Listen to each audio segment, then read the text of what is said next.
You'll have to forgive me, gentlemen. I'm rather shaken by this announcement. Well, Dimitri did like his surprises. This makes absolutely no sense. Yes, Biddy. I'm in the middle of something. Very well. I apologize for the intrusion, but I've been summoned to chambers. Well, what about the codicil to my brother's will? Oh, Mr. Montgomery can explain the particulars. I see, mate. Alex, dear, forgive my running out. I hope that you'll appreciate Dimitri's gesture in the spirit in which it was intended. Thank you. Look, Alex, I know this comes as a great shock to you. But there's no way that I could say anything because Dimitri held me to client, lawyer confidentiality. But we didn't have any secrets from each other. I knew exactly what he was feeling those last few weeks. He must have been delirious to go behind my back like that. No, his mind was clear and focused. I'm sorry, Jackson, but I don't believe you. I'm sorry to hear that. Maybe you'll believe Dr. Silbert. He evaluated Dimitri, and he was there to witness his signature. Silbert was in on this? A little bit different when you're the one left guessing, isn't it? You're rather smug, aren't you? Well, I did know about the amending of the will. That's why I asked Jack to be here. Oh. This must have been very satisfying, setting me up for an ambush. Well, if you're gonna push me, I'm gonna have to agree with you. But the truth is, I don't know what's in that codicil. No, he does not know, because what's in there was very personal and very intense for Dimitri. And life-changing, apparently. Inevitably.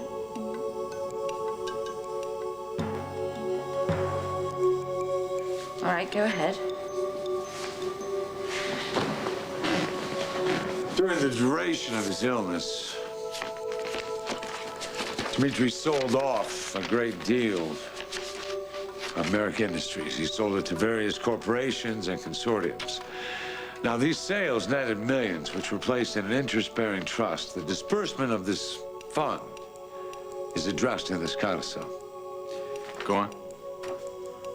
It was Dimitri's wish that a medical foundation be established. Its purpose, its mission statement, if you will, was to research causes and develop cures for rare diseases. Rare diseases? Jack, that's a little vague. Well, the actual language is a little more specific and encompasses a variety of illnesses, most of them terminal. Ailments so rare that they're often passed over when it comes to funding for research. Dimitri's illness, he fell into that category. That's right. This isn't what I expected at all. I mean, this is exciting news. A foundation like that could save so many lives. Why would he feel that he had to keep that from me? I believe he felt that you may oppose his choice to head up this foundation.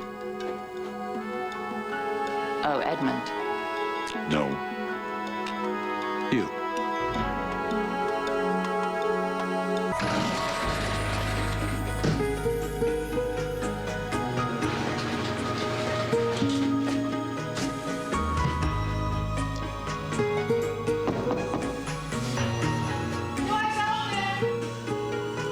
So far, so good.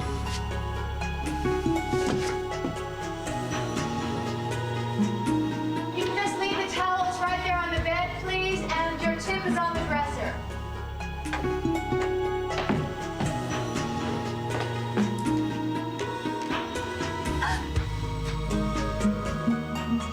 Well, you're not room service. That depends on what the lady ordered.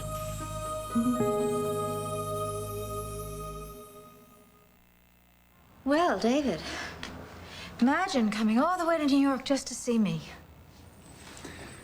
I was here on business. And you just happened to be in the neighborhood, of course. Well, how about an apology? I guess that depends on if I choose to accept yours. What do I have to be sorry for? Well, we could start with your appalling manners. My manners. What did I do, David? Did I forget to put the top back on your toothpaste? You left Pine Valley without saying goodbye. I had no idea where you were. Well, thanks to you, I had no idea that Dimitri was still alive. Dimitri rallied, briefly, and then he was gone. And you could have told me. You know how important he was. Oh, of course I know how important he is to you, Erica. You never cease to remind me. Did you keep me from him out of jealousy? No one but immediate family had access. I'm immediate family. Ex-wives doesn't count. Oh, really? Oh, who made that judgment? You? David, you know that you could have sneaked me and you could have bent the right. rules. I forgot. Of course. Rules don't apply for Erica Kane. Oh, look who's talking, sneaking into my hotel room on false pretenses. And how did you find me? I told your assistant it was a medical emergency. He said you were here in New York for the spring fashions. Alberto and I are going to the opera tonight. What are you seeing? Turandot. The opera we had tickets for. And the role that you were born to play. The cold, unfeeling principessa, leading her suitors like lambs to the slaughter. Oh, would that art truly imitated life. Excuse me, I really do need to finish getting dressed, and you know the way out.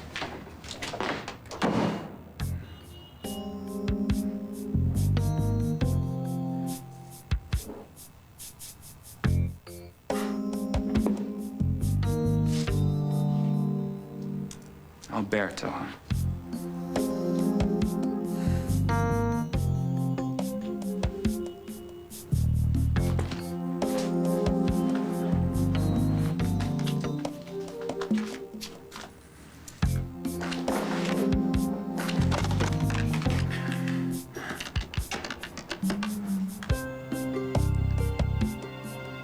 Donald? Don, all right. Cut the phony Chinese houseboy act, okay? I know it's you. Do you know who this is? All right, well, think back. My mother's closet, the poisoned pate, your death scene.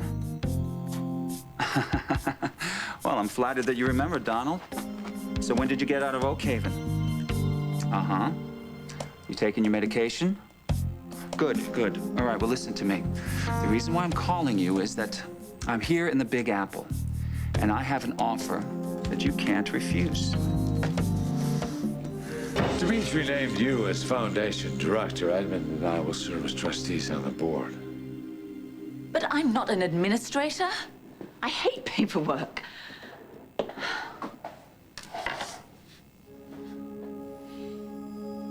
I mean, this is an incredible bequest. It means that my husband may have given up on himself, but he didn't give up on the future.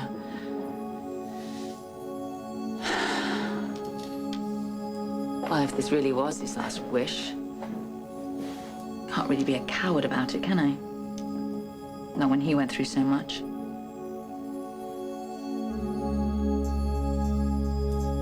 Well, I suppose I can act as a figurehead. I can sign off on research grants or go to annual meetings. It's not too much to ask. Well, I'm afraid you won't get off quite that easily. You see, as director, you'll be in charge of research, hands-on. Now, the foundation will be centered at the Pine Valley Hospital. I'm never going back there. Well, of course, I can't force you. But it was Dimitri's dying wish. It can't be.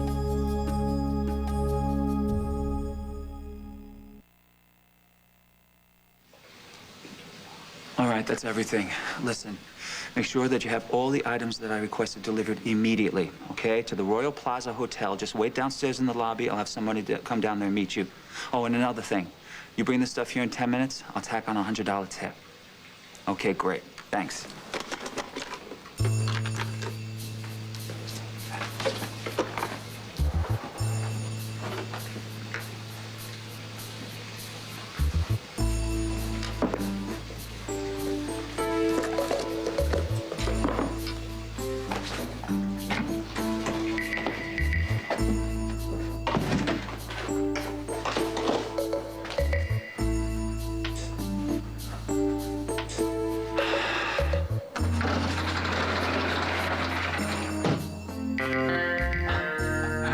It's all right, Donald. You're perfectly safe. Thank you for being so prompt. Like I had a choice? Oh, we all have choices, Donald boy. That's what life is all about, but you make the wrong ones, you suffer the consequences. Like trying to sabotage Erica Kane. Now, that was definitely the wrong choice. The doctor at Oakhaven said I had some unresolved issues with my mother. Haven't we all?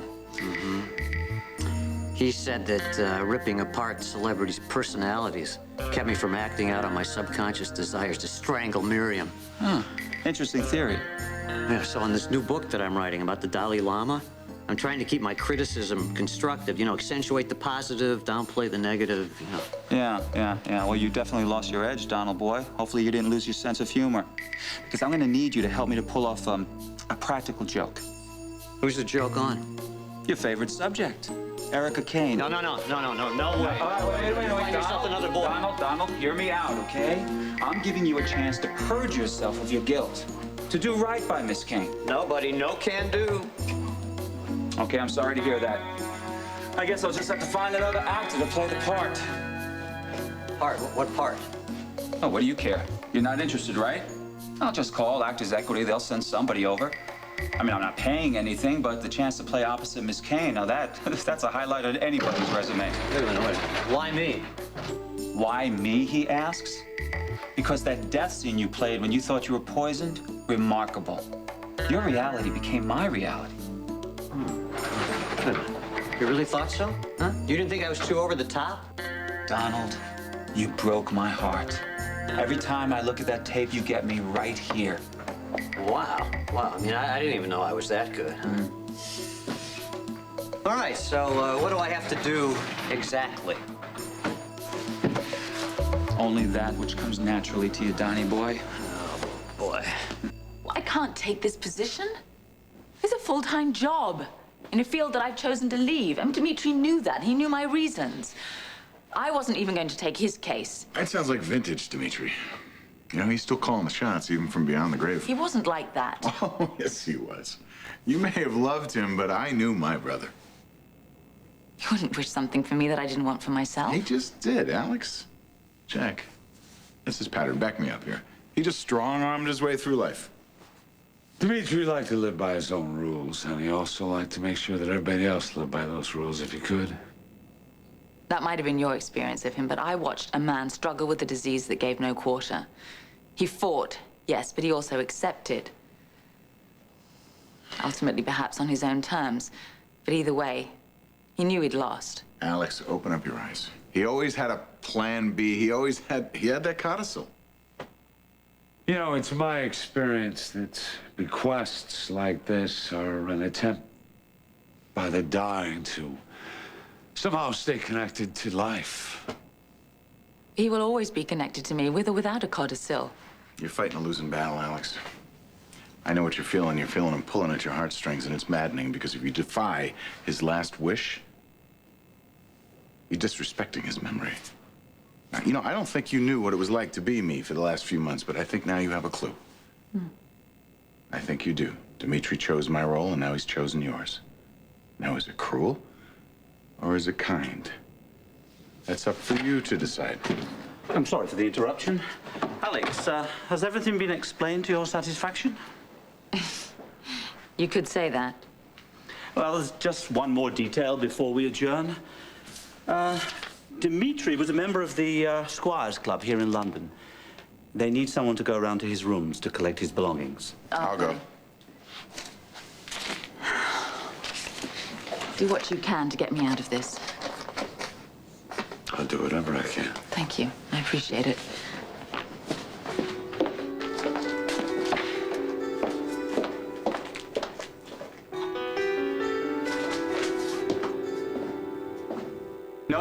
No, don't put me on hold. I'm a doctor.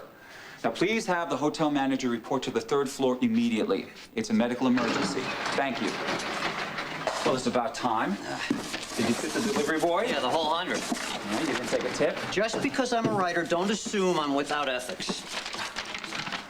Well, it looks like we have everything here to pull this sucker Wait a off. minute, you promised me a special prop, and I'm not going to go on without it. It's not bad enough I have one diva to placate. Here it is. Whoa, whoa, whoa. Hamlet had his skull, Annie got her gun, and now All right, save it for the third act. You know your lines. I know I'm cold, but it helped to know my motivation. Motivation? Yeah, what am I doing here? You know, Brando, when he did Streetcar, he didn't act Stanley, he lived Stanley. All right, you live this. You muck up this job, and you're back at Oakhaven before you can say curtain up. Oh, please, come on. If anything, I am a trooper. Ask Miss Hannah. Who's Miss Hannah? Miss Hannah was my high school drama teacher. You know, in a move that can only be called bold, she cast me as Ophelia in the Rutger Hauer High's production of Hamlet. Oh, man, you know, it was an all-boys school, and I had a little bit of a thin build, and, I also had very sensitive skin, and the costume was made out of muslin. So I broke out in hives every night. I mean, not to mention the fact that the girdle chafed. All right. You know, this is a lot more than I care to know, okay? Do me a favor, will you? Uh-huh. Just take these, go in the stairwell, and wait for your cue, okay, Ophelia? Yes, my lord, I have remembrances of things that I've longed to tell you.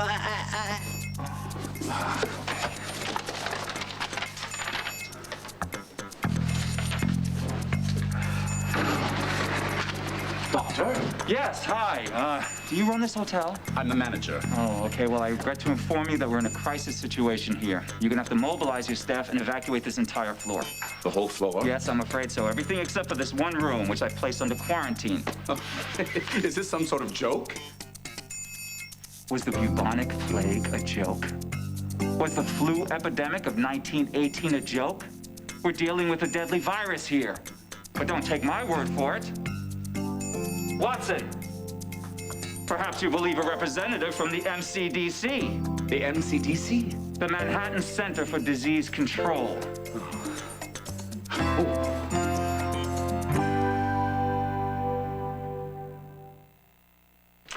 You might want to put this on. It really could save your life. It's that serious? Oh, it's bad. It's very, very bad. How bad? Dateline, 1973, Chicago. Legionnaires succumb to mystery airborne virus. Legionnaires? Now see here, my hotel does not cater to conventioneers. Although we made an allowance that one time for the sons of the desert. If we act swiftly, we have a good chance of containing the virus, hopefully isolating it to this one room. Now, we're going to have to evacuate this entire floor. This virus is nothing to sneeze at. It won't be easy finding rooms for this whole floor. Yeah, discovering penicillin wasn't easy, pal. Right, actually, what happened is it was sort of an accident. You see, Pasteur took this little Petri dish, he put it up on a counter, and... You know, we really should begin evacuation proceedings immediately. Well, I don't want to cause a panic. Not to mention the negative publicity. Do the whites of his eyes look yellow to you? My goodness. Oh, yes, that's puce. Boy, that's the second to the last stage of a lethal virus I haven't seen since med school. That's the galloping gabloots. Well, he really should be tested. Call the hospital. Oh, no, we don't have to do that. I could do the blood work up right here. It wouldn't be any problem at all. I'll just call Donald Trump. He owes me a favor. Galloping gabloots? Yeah, what can I tell you? I just love Lucy.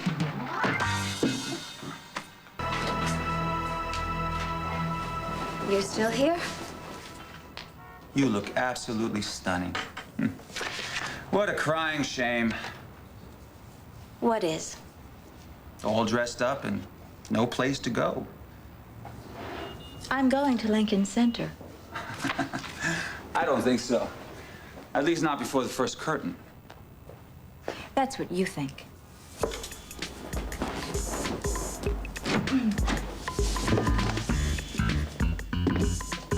Quarantine? I had to find some way to get your attention. Now you're stuck with me. Oh, no, I'm not.